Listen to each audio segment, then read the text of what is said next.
Welcome to Founders Future, a podcast powered by Closers.io, where we dive into the journeys of innovative entrepreneurs and explore the road ahead for them and their companies.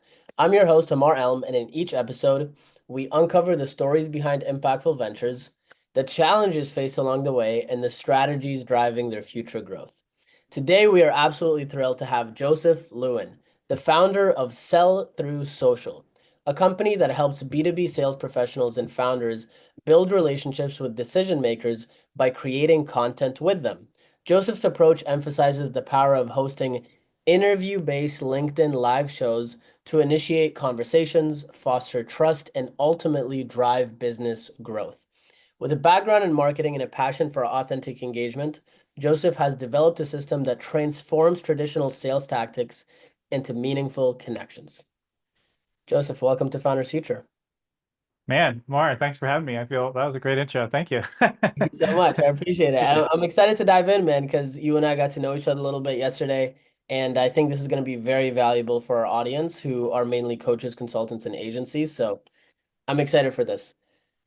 But I always like to start from the beginning. So take us back to before you started your company. What was the main motivation? What was the main inspiration? And what problems were you looking to solve in the market? Yeah, part of it goes back to I worked in blue collar jobs for quite a long time for the first 10 years of my career. And I jumped into the entrepreneurship thing because it was the way to change the trajectory of my career and kind of get Mm, out of that line of work. Not that there's anything wrong with it, but it's just I didn't like getting home black from head to toe. I swept chimneys for yeah, 5 years. Originally, I started the business to start gaining the right skills to make a transition over into marketing. And this iteration of the business was really born because I spent the last 10 years doing content marketing, focused a lot on SEO and then video content. yeah, And I stumbled into this way to build incredible relationships with decision makers where you're able to get very high level people to say yes to jumping on and talking with you and building great rapport. And I was like, man, this works so much better from a content perspective and from a sales perspective than anything else I've ever done. And yeah. that's what led to me jumping into my current venture. How did you stumble upon it? What were the events? Walk us through that story. Like, how did you come to that realization? Yeah, so I was a product marketing manager at a software company that sold to manufacturers, and I was doing really SEO driven blog content. So I wasn't an engineer, but I was writing to engineers, and I'd have to write things that helped educate them on things that they went to school for. So I spent a ton of time researching and usually 2 or 3 months to research a topic, and then I would write a massive article about that topic. At some point in there, I went, man, why don't I just go interview the subject matter experts instead of going and doing all this research myself? So I started interviewing people, and I was amazed at the people who would say yes. And one of those people was at a target account, and I had reached out to them. I knew our sales team was trying to reach these folks, and she was like, "Oh my gosh, I can't believe you would interview me for an article." And she was totally flattered, and it helped re-engage this relationship that the sales team was really struggling to get going. And so then I went from creating content for blog purposes and really got into podcasting for quite a while and just use this method to reach awesome people. Very cool. First off, that sounds like a crazy position to be in, to have to write to engineers that know what they're doing, that have been through engineering school, a university, all that good stuff, and you didn't do it yourself. That must have been intense, first off. But Yeah, it was interesting. yeah, so then that led you to figuring out, hey, let me just interview these subject matter experts. It'll cut me like 2, 3 months of research. But then you stumbled upon this methodology. Now, for the listeners that don't understand what we're talking about, can you help us? Can you just give them more context into what your methodology is all about, who your core ICP is, who do you love to work with at Sell Through Social? Yeah, at the end of the day, the best opportunities come through relationships, and relationships almost all start with a conversation. And Mm, so there is a time for lead generation and there's a time for cold outbound and stuff like that. I'm not saying that there's never a time for it. But if you're, especially if you're just starting out and you're trying to figure out what am I actually selling? Is there a market for this? And you need to get in front of high level decision makers, you're probably not going to do that through inbound or cold calling at first. You got to have some reputation. You need to have figured out what you're doing first. And so, basically the way that this works is you just reach out to them, and instead of asking for a sales conversation or something like that, you just say, "Hey, I would love to have you on my LinkedIn live show to talk about whatever they have expertise in." And Mm. it's amazing how many of them will say yes. And if you approach that instead of from like a pushy sales perspective, instead you're approaching it to go, how do I build a great relationship with this person? Then you'd be amazed at the opportunities that come out of that, both sales, referrals directly from somebody you've talked to one time on your show, and then also speaking opportunities. And there's just tons of opportunity that come out of focusing on how do you build high quality relationships instead of how do I get as many leads and close as many deals as I can. And the funny thing is, I found that you actually close more deals faster when you take that more relational approach. Instead of transactional. Have you ever heard of a guy named Jeremy Miner? Mm-mm. He's like a sales trainer, sales coach. But basically, he was saying we live in a very low trust time in terms of people getting on conversations with sales reps. And because of that, you have to navigate the process a lot more differently. It's no longer the Jordan Belfort style back in the day or Grant Cardone style where it's just intense like used car salesman, heavy pressure sales tactics, where it's very transactional. I have Yeah. this, you have money, let's exchange.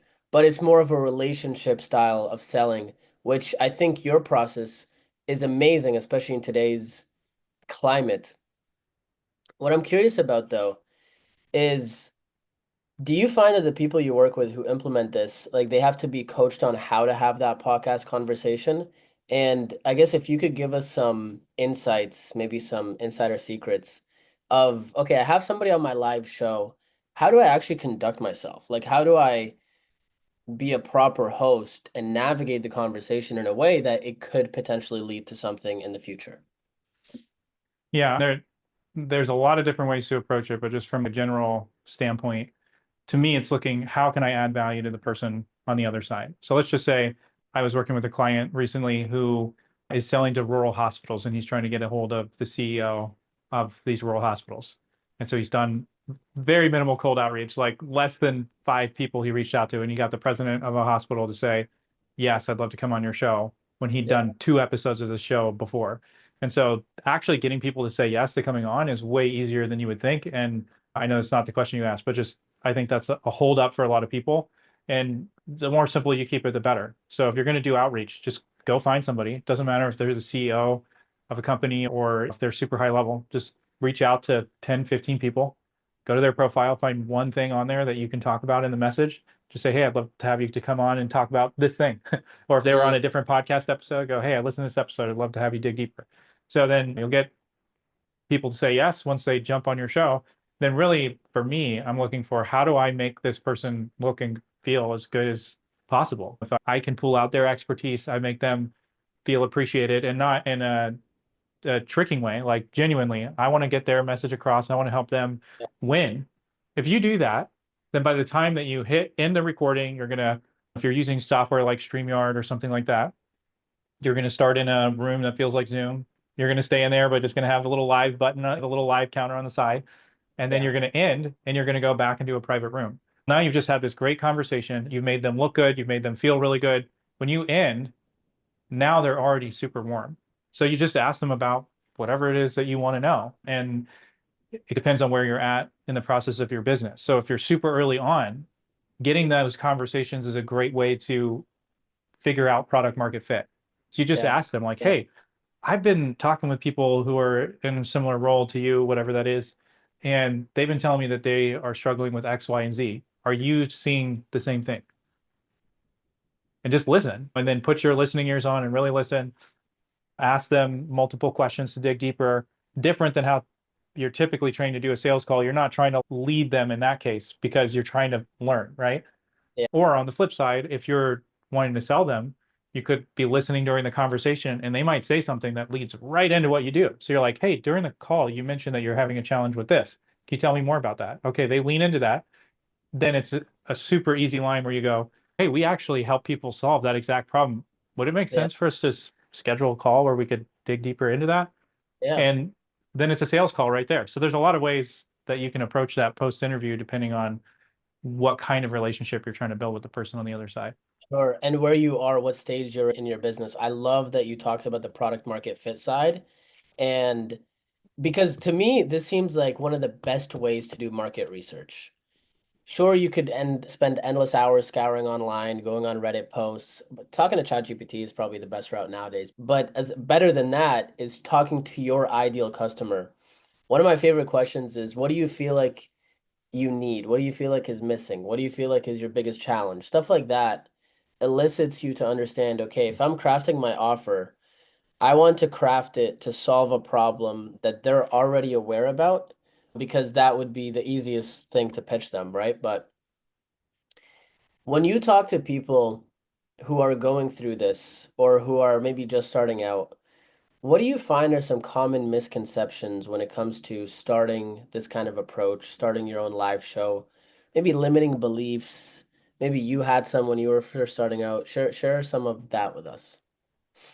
Yeah, I think the first thing is people don't really understand the live show aspect.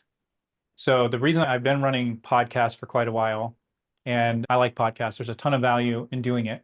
But if you're just starting out, and let's say you're doing under 500 grand a year, to invest in a podcast, either your time or paying somebody else to do it, is really it's really a heavy burden. Either 5 hours per episode for you to edit it, or a couple $100 at least per episode.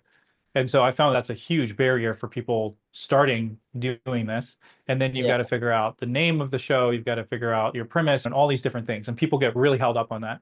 I've Yeah. worked with clients who spend 3 to 6 months going back and forth on just those things I just mentioned, as far as like name of the show, premise, artwork, and they never even end up launching the show. And sometimes they Oh my spent God. thousands of dollars and they never even do it because they get held up. So the biggest limiting belief is just that you have to figure all of that stuff out before you create content. And so what I love about the live show and what that addresses and why ultimately why I've done that is because it feels really scary. So not that many people do it, but it's actually way easier, way less work, and you can do it right away. So if you wanted to start a live show, you just find a guest, book it for, it could be the next day, but let's just say book it for the next week. And you don't need to do anything else. You have them on, you record, or you do the live show. It streams live to LinkedIn or YouTube or whatever, and then it lives there. So you don't have to do any post-production. You don't have to do anything like that if you don't want. So it's a great way to get started. And then as far as the live show itself, it's just feels really intimidating because it's live. So people are like, what if I say the wrong thing or Yeah. whatever? But if you can jump on a Zoom call and talk to somebody, that's all it's. Yeah. And once you've Fair done it enough. once or twice, that's all it feels like. You don't really Yeah. even Yeah. think about anybody else joining. So Yeah. That's a great point. It's so you just have to reframe it in your mind because I feel like a lot of people get stage fright feeling like, oh my God, I'm being watched. But it's just you're in a conversation with another individual. It's chill, it's calm. Yeah, I think it's reframing it in your mind. And for me, what's been very helpful is I don't do live, but I've done public speaking before, is really relaxing my body and relaxing my breathing and trying to just be in a very calm state because I think that's the best when it comes to conducting a show, right? I totally agree. Yeah. And just to play off of that, I think the other piece of it is you've got to be okay with it not being perfect. Yeah. And the for this pro it's funny because I feel like the people who I've seen be the most successful. So we haven't talked about success in this process at all. But one of my clients, he's about 2 years into running a show. He's closed over $2 million in revenue Wow. directly from his show. Not Wow. things where he's like had an assist because he had somebody on the podcast, like people who he has said, I would not have closed this deal if they didn't join me on the show. Either they came in through it or he re-engaged them when he had lost all contact and it wasn't going to go anywhere. And he actually All right, let me closed, just harp on that. So he's closed $2 million directly from his live show that you helped him build. yeah. Wow. Okay. That's And powerful. only recently has he started doing anything like cutting clips or doing anything like that. He's also gotten speaking opportunities. He started in a brand new industry, so he had absolutely no relationships in the industry at all. He's good at sales, so like he has that going for him, but he wasn't, he had no relationships. He didn't know the industry at all. And within 2 years of starting the show, which was right about when he started in that industry, he's now interviewed most of the top industry leaders in this particular niche that he's done. And he now Wow. has prospects who are reaching out to him, asking him to come on his show Wow. because they want to share their ideas, they want to share their thoughts. And so he's really been able to reposition himself from being basically a lower man on the totem pole in the sales organization Yeah. to being a thought leader and an industry leader in this space where basically everybody's coming to him. Every conference he goes to, he has people coming up and going, "Oh man, I love listening to the show. This is awesome." And so, yeah, it's absolutely amazing what can come from doing that. So, sorry, the reason I shared that was to say the results that you can get from doing this are amazing. A lot of times people are closing a deal because if you go after people who have gone dark in your pipeline already and you just re-engage them, it's one of the best ways to use this. So if you do that, a lot of people are closing a deal in the first 60 to 90 days of launching because you're Yeah. getting people back in who you'd lost already. So if you do that, the upside is absolutely huge. But I've seen a direct inverse between how much effort people put into trying to start the show and their success versus the people like they don't actually usually end up being that successful. Whereas the people who just go, screw it, I'm just going to do this. Let me find a guest. I don't even care who it is. I'm just going to buy into it and do it.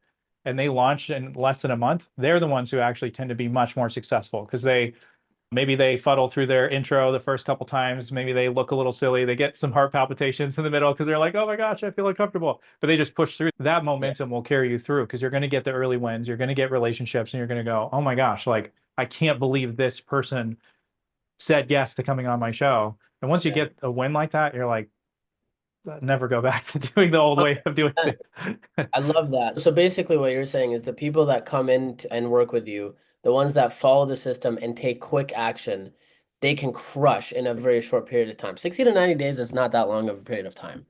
If not, you were saying sooner, 30 days. I love that. Walk us through like the back end of your business. So how do you personally generate leads? What does your sales process look like? I'm curious how that is structured. Yeah, and just one quick thought on what you just said. So when I started the business, I closed the first deal in under 30 days from Wow. somebody I had somebody on the show. Then they referred me to somebody else who bought from me. And I think it was like 3 weeks into starting the business. And if you're selling something high dollar, obviously you have sales cycles and everything like that. If you're selling something lower dollar, you can have a turnaround time on that super quickly if it's something somebody can make a decision without getting buying committees and everything like that. Okay. As far as how I'm selling, I know you and I had talked about this, so it's a little bit complicated because of the people that I ultimately want to sell to. Yeah. And so I'm really working on keeping the price point lower because the people I want to serve are people who want to start their own business and get things off the ground. And they tend to not have the same level of budget that, say, an enterprise company does. Yeah. So in the example I shared about the guy who's close to $2 million, he's working for an enterprise. They have products that are pretty expensive. So he doesn't have to close a lot of deals in that case. So it's a no-brainer. So I could go after those guys and have much more of a sales play, longer sales cycles and everything like that. And it works great. But what I really want to do is help people find product market fit. I want to help them get in front of the initial people that they need to get those initial sales and really figure out, because I found that a lot of coaches and consultants and people in that arena and agencies, they tend to sell through relationship and referral and they never really develop a clear offer, a clear product. They Yeah. develop a suite of services and then they bill by the hour. And that's a very hard business to be in. It's really hard to make that work in the long run. Whereas if you're able to sell on the value of what you're offering and the output, you're able to charge way more. And then once you've got it repeatable, then it's a lot less effort to deliver it. So at this point, when I work one-on-one with clients, which I'm limiting at the moment how many people I'm working with, but if I work with somebody one-on-one, I'm meeting with them an hour a week Yeah. for 3 months. And then I have specific things that I've already built out that we're going to build together during that meeting. Mm. So the amount of time that I spend off of a client call is almost nothing. Yeah. And so if I'm charging 6 grand for 3 months, it's almost $500 an hour. Yeah. And if I spend a lot of extra time with a client, it's still like $300-400 an hour with Yeah. without having to pay anybody else a piece of that. to do it. And that's because I'm selling an outcome. I'm selling, hey, we're going to launch the show. You're going to get the value out of it. And we deliver it by having these specific meetings where we cover these specific things. I know I'm going a little bit long here. So No, that's what I'm amazing. what I'm looking to sell and where I'm making a transition is to do more group coaching. So that would be to take the same model, have the price point be slightly lower, but work with multiple people at a time, Yeah. both because I think that's more valuable for the life I want to build, less tied to my calendar, less tied to tons of meetings. But I also have found that when people try something like this in a group, you get that one person gets a win. Now the entire group is motivated to continue doing it, and you get that group momentum. The Yeah. group tends to help each other answer questions and things like that, that I think actually ends up adding more value to Yeah. everybody by doing it that way. So I'm moving that direction, but I'm still in the middle of transitioning that. Yeah, no, I love that. And I love the group aspect of it. It just increases the community vibe, the networking that you can do. Like I found some of my best friends literally from masterminds that I'm in. And especially with stuff like this where they're really putting themselves out there. Maybe some of them, this is going to be super uncomfortable. Having a group of people around you cheering you on, it just adds a different level than just a one-on-one coach, if that makes sense. And one point that I want to drill home for the listeners, the high tickets piece, like what you were talking about, being able to charge based on the value, that actually counterintuitively, it increases client success because they're more bought in, they're more invested, so they're going to actually pay more attention and actually do the things that you tell them to do. Versus if you put out like a $500 or $1,000 product, very little people are actually going to execute on that. But walk us through, if you think about your vision, your mission. I know you told us a little bit about the group coaching, and that's something that you want to be doing. What do the next 12 months look like for Joseph? And really, where do you want to build this company? And I know yesterday you mentioned you touched upon the mission on a more personal level. And if you want to share that, that would be Yeah. Yeah. So part of me pulling back on working with bigger companies and not pursuing that is because personally, I don't really care about helping a company go from $500 million to $1 billion. And I know lots of people get excited about it. They want to work with the unicorns and everything like that. And uh, I've been around that stuff enough to where it's just not my personal cup of tea. So what I really want to see happen is more people be able to live off of one income for their family. I It took me about 10 years into my marriage and we already had a couple kids before we got to that point. My wife is a nurse. She was making great money, but it just was awesome where we got to the point where she's able to be home with the kids. And she wanted to do that. And it's just been totally amazing to get to that point. But it took me a really long time and it was a major grind for me to get there. And through the things that I've learned over the last couple of years, I can help people get there way faster. Where if there's a guy out there who's, man, I want to be able to, whether you're married or yet or not, you're like, man, I would love to be able to do that. Those are the kinds of people I ultimately really want to help. And it's possible if you put in the work, even while you're working for somebody else and you're building something on the side, instead of taking the approach where you're like, I'm going to try to get as much investment as possible. I'm going to go grind 100 hours a week and all that. There's another approach is where you just grow slower, but you have the vision and intention of going, I'm growing this to live this specific way, to live this life. And then you're building your business and you're building your career around the life that you ultimately want to live. And maybe getting there a little slower. Maybe it's a 5 year period or a 10 year period to really get where you want. But you can actually create an amazing life that way versus just like hustling, grinding, and hoping that you get a great valuation one day. And yeah. then often getting screwed over on your first deal and not really making anything. So, Yeah, yeah, exactly. How you touched upon something so critical, which is the clarity around what you want your life to look like and what your true vision in life, what your true mission purpose are, that is not affected by external factors or influenced, I should say, by external factors, but truly comes from you. How did you go about creating that clarity in your life? What did you do to realize, okay, this is the type of life that I want to live? Based off that, I can reverse engineer and figure out what the next step is. yeah, I'll take this from a couple angles because I'm I'm a Christian, and so that's very much influenced that. So I will say something about that in a second. But just for anybody who's listening that doesn't share my values on that, for me, it was my wife and I sitting down and saying, "Hey, what's important to us together?" And then we did like Dave Ramsey and paid off a bunch of debt and went that route. And one thing that's really changed our life with going through Dave Ramsey's approach to managing money is that it made us sit down as a team and say, what do we want and what are we going to spend our money on together to get Mm, towards what we want? And early on in our marriage, that was we wanted to travel. And so we went and lived abroad. We traveled in Europe a bunch together. And so we sacrificed things individually to work towards this common goal. And yeah. so over the years, it's really just been doing that together. It's really at different seasons of life going, hey, what do we want things to look like in 5 years or 10 years? And then sometimes it's been major grinding, working tons of hours. And other times it's saying, hey, now is the season to pull back from working a ton and enjoy this season that we've created. And then for my wife and I, we are Christians and we spend time reading the Bible and just asking God what he has for our life. And Yeah. so part of those answers that we've come to together are from our faith and spending time in prayer and seeking the Lord, which is ultimately where I have gotten clarity and been able to step away from all the outside factors. Because otherwise, it's hard. I don't know Yeah. how you're not influenced by all the other factors and everything else out there.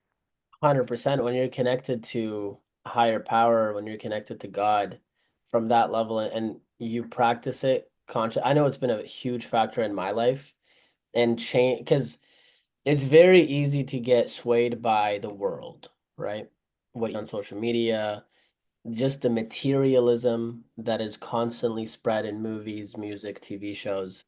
But then when you step back from that and realize, hey, there's so much more to life. And yeah, I could talk about that for ages. I love what you were saying there. If you could go back in time, if you could time travel to before you started the company, and you could tell yourself something at that time that you wish you knew now, that would have been a game changer. What would that piece of advice or couple pieces of advice be that you would give your younger self? Yeah, there's a couple, but I'll make them quick. So the first one is the people that you know make all the difference in the world. Opportunities come first from your relationship and then from your skill, not the other way around. So focus a lot of attention on building the right relationships and then get your skill to match the level of a relationship you're at. Because if you Mm, focus all of your attention on the skill first, you're not going to have the relationships to actually give you the opportunity to use those skills. that's super cool. That's honestly, I've never heard it put like that. I like that a lot. I'm gonna write that down. And I made that mistake because I focused way heavy on skill. And I'm looking at other people. I'm like, you do not have nearly the skill in this area, but you're getting all the opportunities. Like, what the Yeah. heck? And it's because they had the relationships and I didn't. So that's number one. Number two is don't solve a problem or don't create a solution before you found whether there's pain enough in somebody's life to pay you for it.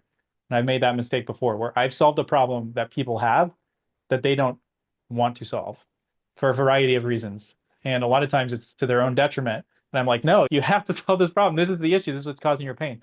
But if they're not willing to recognize that, they're never going to do it. And that's where getting that product market fit, really doing your research before you build something. So I have this phrase where I go, listen before you sell, as in like actually listen to the market and find pain.